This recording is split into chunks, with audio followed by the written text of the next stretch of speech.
ஏ ஹாய்ஸ் welcome to our channel. இன்றைக்கி வந்து நம்ம ஒரு சூப்பரான vlog ஒன்று பார்க்க போகிறோம். இன்றைக்கி வந்து நம்ம திருமூர்த்தி மலை போயிருந்தோம். ஸோ திருமூர்த்தி மலை எப்படி இருக்குது, எங்கே இருக்குது, எப்படி இந்த vlog போகுது அப்படிங்கிறத உங்கள் கூட நான் ஷேர் பண்ணிக்க போகிறேன். காலையில் ஒரு 4 o'clock போலவே வந்து ஊர்லேருந்து எல்லாம் கிளம்பிட்டோம். ஃபேமிலிஸ் எல்லாம் வந்துட்டாங்க. எல்லோரும் வந்த பிறகு ஸ்டார்ட் பண்ணியாச்சு. ஏர்லி மார்னிங்கிறதுனால எல்லாமே கொஞ்சம் தூக்கம் மூடில் தான் இருந்தாங்க.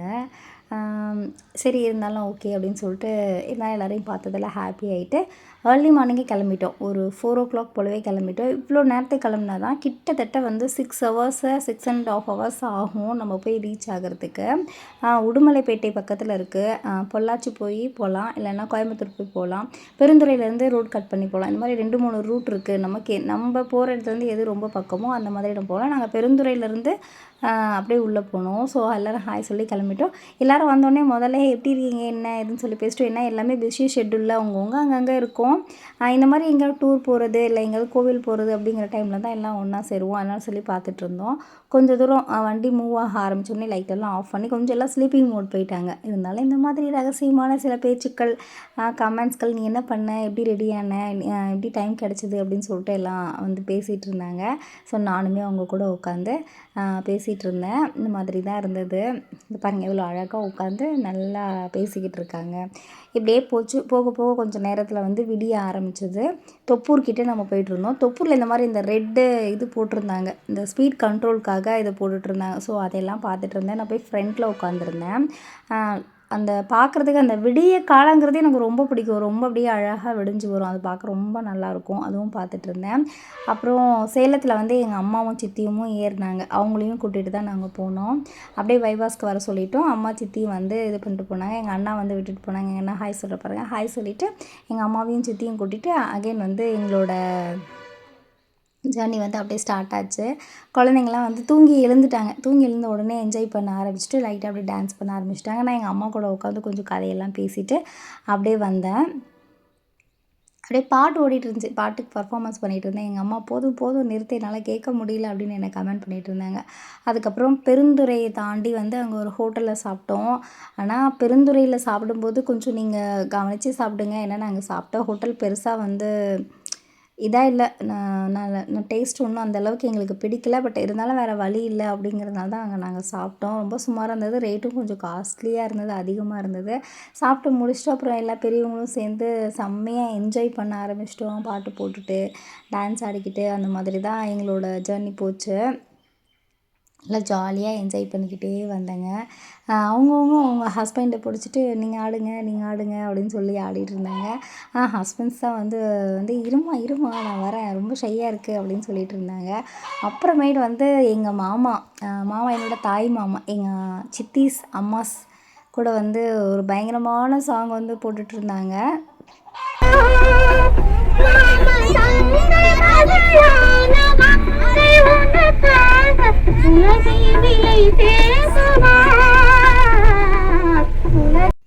இப்படி ஒரு சாங்கை போட்டு அவங்கக்கிட்ட ஃபன் பண்ணிகிட்டு இருந்தோம். ஏன்னா எங்கள் மாமா ஒருத்தர் தான், 4 அக்காங்க அவங்களுக்கு, 3 அக்காங்க, ஒரே ஒரு தங்கச்சி. அப்படியே வந்து இதெல்லாம் பாடிட்டு இது பண்ணிட்டு இருந்தோம். அவங்கள பர்ஃபார்மன்ஸ் பண்ண சொன்னால் அவங்க ஒரு பர்ஃபார்மன்ஸும் பண்ணலை. குரூப் ஃபோட்டோவுக்கு நிற்கிற மாதிரி நின்றுட்டு இருந்தாங்க. ஒரே சிரிப்பு சத்தம் தான் இருந்தது. சரி எனிவே ஒரு ஹாப்பிக்காக எல்லாமே பண்ணி முடிச்சுட்டு ஜாலியாக விளையாடிட்டே வந்து அந்த ஜேர்னி வந்து எங்களுக்கு போச்சு. கொஞ்சம் தூரம் வரைக்கும் கொஞ்சம் தூரம் தூங்குறது, கொஞ்சம் நேரம் நிறுத்துறது, இப்படியே தான் போய்ட்டு இருந்தது. போகிற வழியில் இந்த காத்தால இருக்குது இல்லைங்களா, பெரிய விசிறி இருக்குமே, அது வந்து நிறைய சுற்றிட்டு இருந்துச்சு. அதெல்லாம் பார்த்துட்டு இருந்தோம். ஒரு வழியாக வந்து ஒரு 12 o'clock போல் நாங்கள் வந்து ரீச் ஆகிட்டோம் கோவிலுக்கு. கிட்டத்தட்ட 2 கிலோமீட்டருக்கு முன்னாடியே வந்து வண்டியை நிறுத்த சொல்லிட்டாங்க. 2 கிலோமீட்டர் வந்து நடந்து போகிற மாதிரி தான் இருந்தது. ஆனால் லொக்கேஷனு சும்மா வேறு லெவலில் இருந்தது. அப்படி ஒரு லொக்கேஷனு, சுற்றி மலை, மேற்கு தொடர்ச்சி மலையோட அடிவாரம் தான் வந்து இந்த கோவில் அப்படின்னு சொல்லிட்டு சொன்னாங்க. அங்கே அப்படி தான் இருந்தது. அப்படி சுற்றி மலை, நடுவில் கோவில். அந்த 2 கிலோமீட்டர் வந்து முன்னாடியே வண்டியை நிறுத்திட்டாங்கன்னா அவ்வளோ கூட்டம் கோவிலில். வண்டி உள்ளே அலோவ் பண்ணலை. நாங்கள் எடுத்துகிட்டு போன ட்ராவல்ஸ் வந்து உள்ளே அலோவ் பண்ணலை. அங்கேயே நிறுத்திட்டு எங்களை வந்து நடந்து வர சொல்லிட்டாங்க. ஸோ நாங்கள் எல்லாமே நடந்து அப்படியே போயிட்டே இருந்தோம். கோவில் அவ்வளோ சூப்பராக இருந்தது, பார்க்குறதுக்கு அவ்வளோ ரம்மியமாக இருந்தது. ஒரே ஒரு விஷயம் என்னென்னா, நாங்கள் வந்து ஒரு 4 o'clock கிளம்புனோம் இல்லையா, அது இன்னும் கொஞ்சம் ஏர்லியாக ஒரு 2 o'clock 1 o'clock அந்த மாதிரி நாங்கள் கிளம்பியிருந்தோம் அப்படின்னோம்னா ரொம்ப நல்லா இருந்திருக்கும். ஆக்சுவல் பிளான் வந்து எங்களுக்கு பவானி தான் இருந்தது. ஆனால் வந்து சுத்தமாக அங்கே தண்ணி இல்லாதனால வந்து நாங்கள் அப்படியே பிளானை மாற்றி திருமூர்த்தி மலைக்கு நாங்கள் போயிட்டோம். பட் இருந்தாலும் பரவாயில்ல, அவ்வளோ சூப்பராக இருந்தது. இது கீழவே கோவில் இருக்குது, அங்கே ஆறும் இருக்குது. அங்கே குளிக்கிறவங்களும் குளிச்சுக்கலாம். மேலே கொஞ்சம் ஒரு 1/2 hour போல் ட்ரெக்கிங் பண்ண வேண்டியிருக்கு, மலைக்குள்ளே ட்ரெக்கிங் பண்ண வேண்டியிருக்கு. அங்கே உள்ளே என்ட்ரி ஆகிறதுக்கு 5 ரூபா தான் வாங்குறாங்க. காலையில் 8 o'clock ஓப்பன் பண்ணுறாங்க, ஈவினிங் 5 o'clock க்ளோஸ் பண்ணிவிடுவாங்க. மேலே அருவியில் குளிக்க நாங்கள் வந்து 12 o'clock போனோம் இல்லையா. ஸோ வந்து அங்கே ஒரு 5 rupees டிக்கெட் வாங்கிட்டு நாங்கள் எல்லாம் போனோம், ஃபேமிலிஸ்லாம் போனோம். அந்த ட்ரெக்கிங் பண்ணுற அந்த பிளேஸ் கூட அவ்வளோ நல்லா இருந்தது. சைடில் கம்பி போட்டிருக்காங்க, இந்த பக்கம் ஃபுல்லாக பச்சை பசேல்னு இருக்குது, இந்த பக்கம் ஃபுல்லாக மலையாக இருக்குது. பார்க்குறதுக்கு அவ்வளோ அழகாக இருக்குது. நான் அங்கங்கே நிறுத்தி கொஞ்சம் நேரம் நின்று அதையெல்லாம் பார்த்து ரசிச்சுட்டே ஏறினேன். நம்ம இன்னும் கொஞ்சம் ஏர்லியாக மட்டும் அங்கே போயிருந்தோம் அப்படின்னோம்னா இந்த வெயில் வந்து நமக்கு தெரிஞ்சிருக்காது. இந்த வெயில் கொஞ்சம் லைட்டாக தெரிய ஆரம்பிச்சிருச்சு. ஏன்னா நல்ல 12 மணி 12:15 மணி இங்கே ஏறும்போது இந்த வெயிலும் இல்லாமல் ஒரு ஏர்லி மார்னிங் மட்டும் நீங்கள் போனீங்க அப்படின்னா கண்டிப்பாக இவ்வளோ கூட்டமும் இருக்காது. கிளைமேட்டும் சொல்லவே வேணாம், அவ்வளோ சூப்பராக இருக்கும். அந்தளவுக்கு செம்மையான ஒரு கிளைமேட்டு. நாங்கள் குளிச்சுட்டு கீழே வரும்போது கிளைமேட் சேஞ்ச் ஆகிடுச்சு. ஒரு 3 o'clock ஒரு 2 o'clock போல் கிளைமேட் சேஞ்ச் ஆகிடுச்சு. அப்போ வந்து ரொம்ப சூப்பராக இருந்துச்சு. அதை வந்து நாங்கள் செம்மையாக என்ஜாய் பண்ணிக்கிட்டே போனோம். நாங்கள் இங்கே வந்து நீங்கள் மேலே நடந்து போகிறீங்க அப்படின்னா கண்டிப்பாக கையில் வந்து தண்ணி எடுத்துகிட்டு போயிடுங்க. ஏன்னா மேலே எந்த கடைங்கள்லாம் கிடையாது. தண்ணி வந்து நம்ம கேரி பண்ணிட்டு தான் போய் ஆகணும். மேலே அருவி இப்படி தான் கொட்டுது. உங்களுக்கு பார்க்க இங்கே தண்ணி கம்மியாக இருக்கிற மாதிரி தெரியலாம். பட் அங்கே போய் நின்றா தண்ணியோட வேகங்கிறது அவ்வளோ அதிகமாக இருக்குது. டப்புன்னு அடிக்குது. இதை விட அதிகமாக தண்ணி வந்தால் நிஜமாக என்னாலலாம் குளிக்கவே முடியாது. அந்த மாதிரி தான் இருக்குது. ஒரு வழியாக அங்கே குளிச்சுட்டு குளிக்கும் போதெல்லாம் நான் பெருசாக வீடியோலாம் எடுக்கல. தண்ணியை பார்த்த உடனே ஹாப்பி ஆகிடுச்சு. ஃபோனை வச்சுட்டு செம்மையாக ஆட்டம் போடுறதுக்கு உள்ளே போயாச்சு, குளிக்கிறதுக்கு உள்ளே போயாச்சு. நல்லா சூப்பராக எவ்வளோ நேரம் வேணுமோ அவ்வளோ நேரம் என்ஜாய் பண்ணி குளிச்சுட்டு நானே என்னோடய ஹஸ்பண்ட் என்னோடய பையன் வந்து ட்ரெஸ்லாம் சேஞ்ச் பண்ணிவிட்டு மறுபடியும் வீடியோஸ்லாம் எடுக்க ஆரம்பிச்சிட்டோம். அந்த குளிச்சுட்டு அந்த வர தண்ணி கீழே அருவி மாதிரி போது எல்லா இடத்துலையுமே, அதாவது கூட்டம் அதிகமாக இருந்தாலுமே அங்கங்கே ஸ்ப்ரெட் ஆகி குளிக்கிறாங்க. அதனால் வந்து பெருசாக வந்து நெருக்கடியாக இல்லை. அவங்கவுங்களோட இதை பார்த்துக்கிறாங்க. நீங்கள் எடுத்துகிட்டு போகிற லக்கேஜை நீங்கள் தான் பத்திரமா பார்த்துக்கணும். அந்த மாதிரி தான் அங்கே இருக்குது. பொருள் வைக்கிறதுக்கு தனியாக கபோர்டு அந்த மாதிரி எதுவும் கிடையாது. ஃபால்ஸ் கிட்டே கோயில்கிட்டே அந்த மாதிரி எதுவும் கிடையாது. அவங்கவுங்க லக்கேஜை அவங்கவுங்க பத்திரமா பார்த்துக்கணும். ஒருத்தர் குளிக்க போனீங்கன்னா ஒருத்தர் பத்திரமா பார்த்துக்கணும் அப்படிங்கிற மாதிரி தான் அங்கே இடம் இருக்குது. ஸோ அதனால் அதையும் நீங்கள் பார்த்துக்கோங்க. மேலே போகிறவங்க குழந்தைங்களை எடுத்துகிட்டு போனீங்கன்னா கண்டிப்பாக தண்ணி எடுத்துகிட்டு போங்க. அண்ட் ஸ்நாக்ஸும் வேணால் எடுத்துகிட்டு போங்க. ஆனால் நீங்கள் எடுத்துகிட்டு போகிற ஸ்நாக்ஸு கவர்ஸு இல்லை எம்டி பாட்டில்ஸ் அதெல்லாம் நீங்களே கேரி பண்ணிட்டு வந்து கீழே போடுங்க. ஏன்னா நம்ம மலையில் அதை போட்டோம் அப்படின்னம்னா அதனோட சுகாதாரம் வந்து ரொம்ப கெட்டு போயிடும். ஸோ நம்ம எந்த இடத்துக்கு போனாலும் அந்த இடத்த கொஞ்சம் நீட்டாக வைக்க நாமளும் ட்ரை பண்ணலாம். அந்த மாதிரி பண்ணிங்கன்னா எல்லா வளங்களும் அப்படியே அழகாக அப்படியே மெயின்டைன் ஆகும். ஸோ அதை வந்து மறந்துடாதீங்க. அது வந்து இங்கே கொஞ்சம் குரங்குகளும் அதிகமாக இருக்குது. தண்ணி கையில் பார்த்ததுன்னா வந்து பிடுங்க பார்க்குது. அதை கொஞ்சம் பார்த்துக்கோங்க. அதுக்கும் நிறைய தண்ணி தாகம் இருக்கும் போல் அது வந்து பிடுங்க பார்க்குது. அந்த மாதிரி தான் இருக்குது. இந்த பாலத்துக்கு இந்த பக்கம் இருந்து அந்த கோவிலை பார்க்குறதுக்கு அட என்னமா இருந்தது தெரியுங்களா. கிளைமேட் அவ்வளோ சூப்பராக இருந்தது. இந்த 2 கண்ணு கொள்ளாது அந்த மாதிரி இருந்தது. நல்ல மழை சீசனில் வந்தால் மேலே அருவியில் குளிக்க அலோவ் பண்ண மாட்டாங்களாம். தண்ணி வந்து ரொம்ப அதிகமாக வந்துச்சுன்னா உள்ளே அலோவ் பண்ண மாட்டாங்க. ஒரு மீடியம் ரேஞ்சில் குளிக்கிற மாதிரி இருக்கும்போது மட்டும்தான் அலோவ் பண்ணுவாங்க. ஸோ அதையும் நீங்கள் பார்த்துக்கோங்க.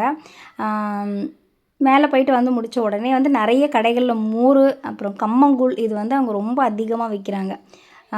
குடிக்கிறதுக்கு நல்லாயிருக்கு. நம்ம குளிச்சுட்டு வந்த உடனே நமக்கு ஒரு பசி இருக்கும் இல்லையா. ஸோ நான் வந்து பெருசாக அங்கே ஆயில் ஃபுட்டெல்லாம் இருந்தது. பட் நான் அதெல்லாம் எதுவும் சாப்பிடல.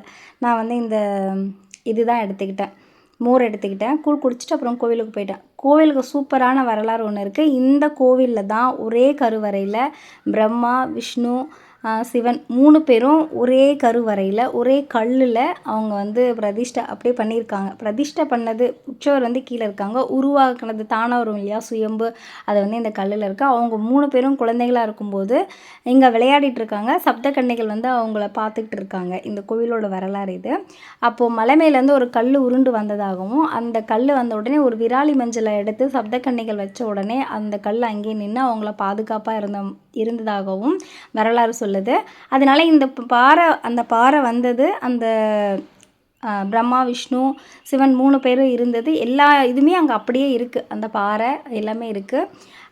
அந்த பாறை மேலே இன்னமும் வந்து அங்கே மஞ்சள் விற்கிறாங்க. நம்ம வேண்டிக்கிட்டு அந்த மஞ்சளை வந்து அங்கே போட்டோம் அப்படின்னம்னா நமக்கு வரப்போகிற கஷ்டங்களை கூட அது தாங்கி நிற்கும்.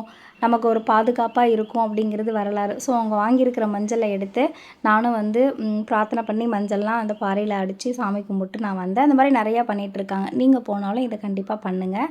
அப்புறம் கோவிலை சுற்றி வரும்போது இந்த மாதிரி சப்தக்கன்னிகளுடைய சிலைகளும் அப்புறம் ராகு கேது அதுக்கும் வந்து வச்சுருந்தாங்க. ஸோ எனக்கும் என் பையன் எல்லாருக்குமே ராகு திசை நடந்துகிட்ருக்கு அப்படிங்கிறதுனால அங்கே போய் நாங்களுமே இந்த தண்ணி வந்து அருவி தான். அந்த மேலே அருவியிலேருந்து வர தண்ணி கீழே ஆறாக போயிட்டுருக்கு இல்லையா, அதுதான். அந்த தண்ணியை எடுத்து ஊற்றி தான் வந்து நாங்களுமே வந்து அதுக்கு அபிஷேகம் பண்ணிட்டு வந்தோம். ஸோ எல்லா இடத்துலையுமே தண்ணி வந்து சுத்தமாக இருந்தது. அது ரொம்ப முக்கியமான விஷயம். ரொம்ப க்ளீன் அண்ட் நீட்டாக ரொம்ப சூப்பராக இருந்தது. அதெல்லாம் பார்த்தோம். இங்கே நிறைய படம் ஷூட்டிங் எடுத்திருக்காங்களாம். இந்த எட்டுகால் மண்டபத்தில் கூட வந்து சொக்க தங்கம் படத்தில் விஜயகாந்த் சார் வந்து இங்கே உட்காந்துருப்பாரு அப்படின்னு சொன்னாங்க. இந்த மண்டபத்தில் ஒரு ஏதோ படம் எடுத்திருக்காங்க. சூரிய வம்சம் படம் இங்கே எடுத்திருக்காங்க அப்படி சொல்லி நிறைய சொன்னாங்க. இந்த இடத்துல இந்தந்த சீன்லாம் எடுத்தாங்க. அந்த ரோசாப்பூ சின்ன ரோசாப்பூ சாங் ஷூட் பண்ணது ஒரு சில ஷார்ட்ஸு இந்த இடத்துல தான் பண்ணாங்க அப்படின்னு சொல்லி பார்த்துனாங்க. நாங்களும் வந்து கோவிலை சுற்றி எல்லாமே ஒரு கிட்டத்தட்ட ஒரு 2-3 ஹவர்ஸ் வந்து கோவிலே டைம் ஸ்பெண்ட் பண்ணியிருப்போம். கோவிலில் ஏதோ பூஜை நடக்குதுன்னு சொல்லி சாமியுமே அங்கே அழைச்சிட்டு வந்தாங்க. அதையுமே பார்த்து என்ஜாய் பண்ணோம். எல்லாமே பார்த்து முடிச்சுட்டு ஒரு 3:00 போல் அங்கேருந்து நாங்கள் கிளம்பிட்டோம். என்னென்னா இங்கே சாப்பிட வந்து ஒரு நல்ல ஹோட்டல் இல்லை. அது ஒரு ட்ராபேக். நீங்கள் கொஞ்சம் வெளியில் போனீங்கன்னா தான் கிடைக்கும். நாங்கள் வந்து ஒரு 3 மணி போல் வெளியே வந்ததுனால ஒரு நல்ல ஹோட்டல் வந்து எங்களுக்கு எதுவும் கிடைக்கல. கிட்டத்தட்ட ஒரு 4:00 போல் வெளியில் அவுட் சைடில் ஒரு பேக்கரியில் அவங்க ஊர் ஸ்டைலில் அரிசி போண்டான்னு இதை சொன்னாங்க. இது கூட வந்து தொட்டுக்க தக்காளி சட்னி கொடுத்தாங்க. ஸோ அந்த தக்காளி சட்னி தொட்டு தான் சாப்பிட்டேங்க. அதுவுமே நல்லா தான் இருந்தது. பெருசாக லஞ்ச் வந்து பெருசாக சாப்பிட முடியல எங்கேயும். இதை மட்டும் சாப்பிட்டு முடிச்சுட்டு ஈவினிங் போல் மறுபடியும் அகைன் பாட்டு போட்டு ஃபன் பண்ணி ஜாலியாக விளையாடிக்கிட்டு நாங்கள் வந்து வந்தோம். எல்லாமே சுற்றுனதில் செம்ம டயர்ட் ஆகிட்டோம். ஸோ இந்த வாட்டி வந்து சிங்கிங்கில் இறங்கிட்டோம். டான்ஸிங்கை விட்டுட்டு சிங்கிங்கில் இறங்கிட்டோம். அதுவுமே நாங்கள் என்ஜாய் பண்ணிகிட்டே வந்தோம். கொஞ்சம் நேரம் போல் வந்து தூங்கிட்டோம். அடுத்த ஒரு நைட்டு இந்த வீடியோ எடுக்கும்போது நைட்டு வந்து ஒரு 12:00 இருக்கும். 1:00 இருக்கும். அந்த இடத்துல இது எந்த ஊருன்னு கூட எனக்கு தெரியல. என்னை எழுப்பின உடனே நான் வந்து வாங்கி என் ஹஸ்பண்ட் டீ வாங்கி குடித்தாரு. நான் சும்மா கொஞ்ச நேரம் உட்காந்துருந்தோம். அப்படியே அழகாக எங்களோட ஜேர்னி வந்து முடிஞ்சிச்சு. சூப்பராக என்ஜாய் பண்ணிட்டு வந்தோம். இந்த வீடியோ உங்களுக்கு பிடிக்குன்னு நினைக்கிறேன். இந்த வீடியோ உங்களுக்கு பிடிச்சிருந்துச்சுன்னா மறக்காமல் லைக் பண்ணுங்கள், ஷேர் பண்ணுங்கள் அண்ட் கமெண்ட் பண்ணுங்கள். நீங்கள் கொடுக்குற லைக்கும் கமெண்ட்டும் எனக்கு அடுத்தடுத்த வீடியோக்கள் பண்ண ரொம்பவுமே மோட்டிவேட்டடாக இருக்கும். ஸோ லைக் பண்ணி கமெண்ட் பண்ணி மோட்டிவேட் இருங்க. உங்களோட கமெண்ட்ஸ் எனக்கு சொல்லிக்கிட்டே இருங்க. இதுதான் எங்களோட திருமூர்த்தி மலை ஜேர்னி. உங்களுக்கு இது பிடிக்கும்னு நினைக்கிறேன். இன்னொரு வீடியோவில் உங்களை வந்து பார்க்குறேன். டாட்டா.